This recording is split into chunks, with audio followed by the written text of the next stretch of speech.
Welcome to Skydive's Introduction to the Paranormal, Episode 5, Part 1. Thank you for being here with me once again. Quick reminder, don't forget to practice meditating. As I said before, you will see why I keep reminding you once we get to level 2. By the way, you have to know that practicing or meddling in any way with the spirits is, it's opening a door to the world of the unknown. You have to be extra careful because, as I have said before, you do not know who and what you are dealing with in that other world. And as I have said before, and I'll keep on reminding you as we go on, that you have to be and remain respectful. Another reminder, this show is an introduction to the paranormal. Never forget that. An introduction to the spiritual side of the paranormal, and not, may I add, the dark forces. An introduction without going too far and without scaring the wits out of you. I am explaining to you, or teaching you, if you will, the basics of the paranormal. A surgeon does not start right away to operate. He's got to learn about it first. He's got to learn the different instruments, the kind of surgeries, along with the risks, and so on. Well, so do you. You must learn the basics first, and then go deeper into it. There are risks when contacting the spirits. You must be prepared, and that is something you learn in level 2. Which leads me to today's show, learning about the different tools and or equipment used during an investigation or any other event. Though I would advise you, especially if you are a newbie or a novice in this field, never be alone when communicating or meddling into one way or another. Never do it alone. When you'll be an expert, when you get to be an expert, you'll know what to do and what not to do. If you know anyone who uses or knows how to use the tools and or equipment I will be talking about, why don't you ask that person to guide you? Unless the said person is not careful and thinks this whole thing is a joke, then no, I would not advise to be around these people. Because this is not a joke. This is serious stuff.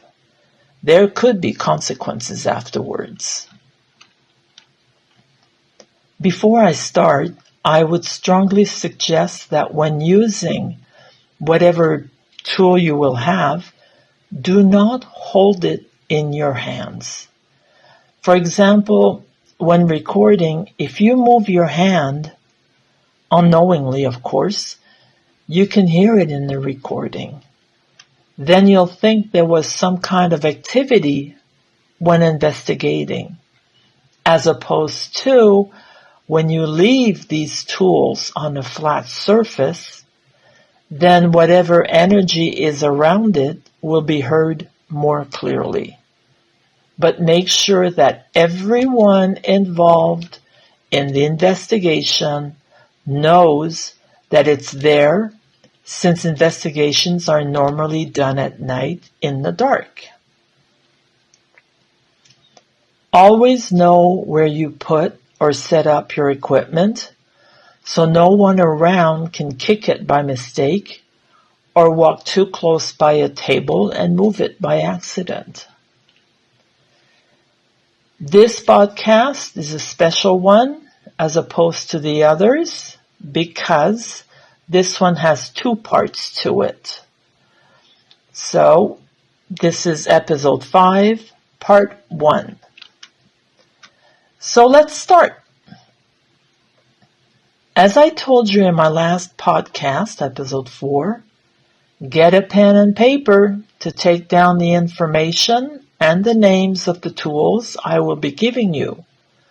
So if you need to look it up on the internet or directly at the store, you will know exactly what to look for with the proper names.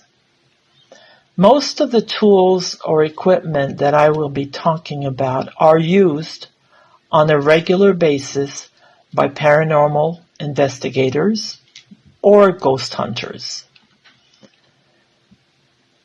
So, the first tool is a K2. A K2 is an electromagnetic field reader.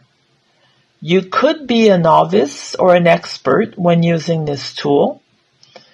Remember, when 1 or 2 of my other podcasts, I had explained that spirits are energy. We as humans are also energy. Our brain waves, our own body works on energy. Spirits are energy. So when using a K2, which is actually one of the easiest tools to work with, you could absolutely do a reading.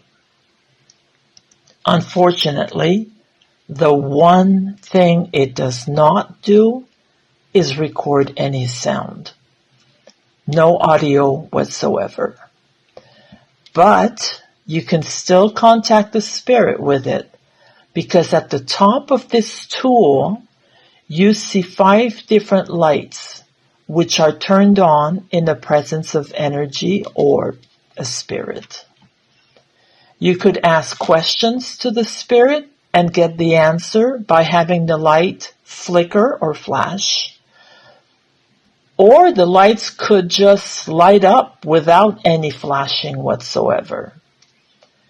If the presence is very faint, chances are you'll only see the first, maybe the second light turn on. But if there is a strong presence, if the spirit's energy is very strong, then more lights will turn on, maybe right to the end. For example, try to ask a yes/no question.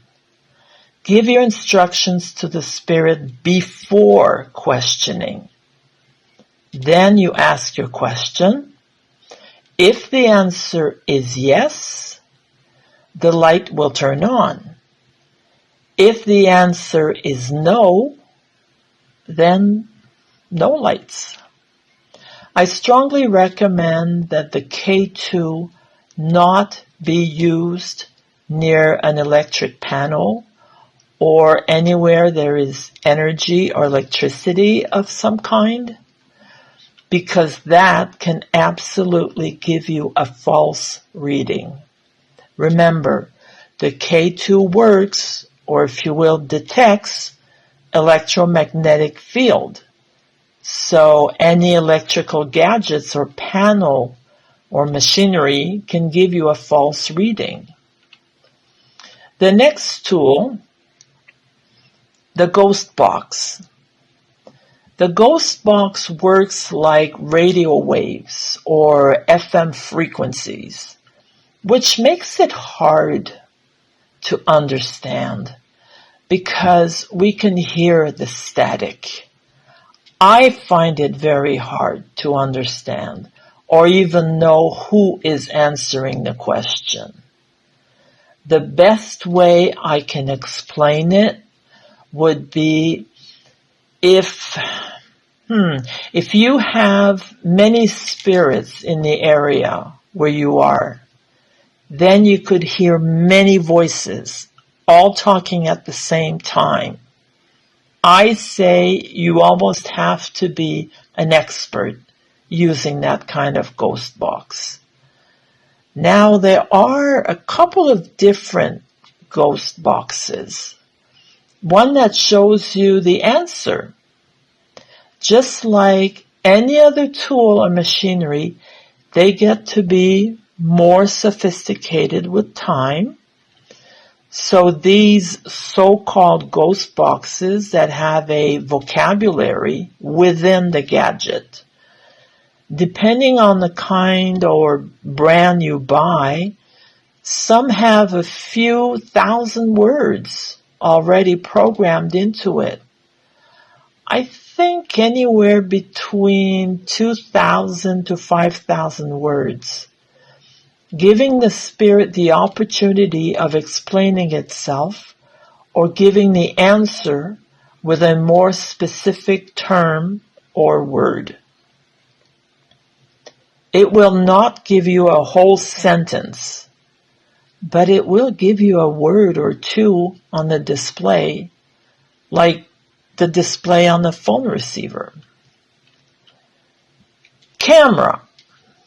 Plain camera, or with your cell phone or tablet, whichever one, that you could attach to a computer setup. This way, you could set up a few cameras all over the place, and then all videos could be downloaded into your computer in order to study the investigation more into details afterwards. By the way, just a side note, the old Polaroids were very good in ghost huntings. REM pods. They also detect the electromagnetic anomalies at close range. When a spirit is too close to the REM pod, the latter will send a high-pitched sound, and you will see the small lights on it light up. REM pods are installed on the floor or any other flat surface. They are also used in the toy, such as a teddy bear or doll, where we can use it if we want to contact a child spirit. If you move your hand close to the REM pod, you will make the high-pitched sound turn on. Or if anyone walks too close to it, it will also turn on. It also turns on when the slightest tremor is too close. So when you are investigating, make sure no one is close by. EVP, electronic voice phenomenon. It actually is a recording device. You can buy any other simple plain recording device to do the job. But you must know that when handling an EVP or a recording device, as I said at the beginning, it is best to have it on a flat surface. The reason I'm telling you this again is because if you hold it while recording and you happen to move your hand, you can hear the movement sound on the recording. When you play back the recordings, sometimes the spirit's answer could be very loud, enough that you can hear it very well. But sometimes it is so faint that you need to play often or even have earplugs to really hear what the answer could be. That's why it's important to not hold the recording device in your hands while investigating. Of course, sometimes you don't always have a choice if you move from room to room. If you do move it, and you are aware of having it moved, then specify that the noise that will be heard was because you moved. This way, when you play it back, you will know that the noise that you heard on the recording was not done by the spirit. But if you are to stay in a specific room or area, I strongly suggest you have it on a flat surface. Now, because the podcasts are timed anywhere between 15 and 20 minutes, I will have to continue episode 5 for next time. So if you follow my podcasts, then look for episode 5, part 2. So, before I leave you, there is a little saying I made up on my own that I like to tell my students when class is over.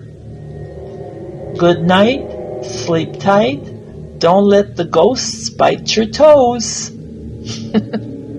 Till next time, everyone.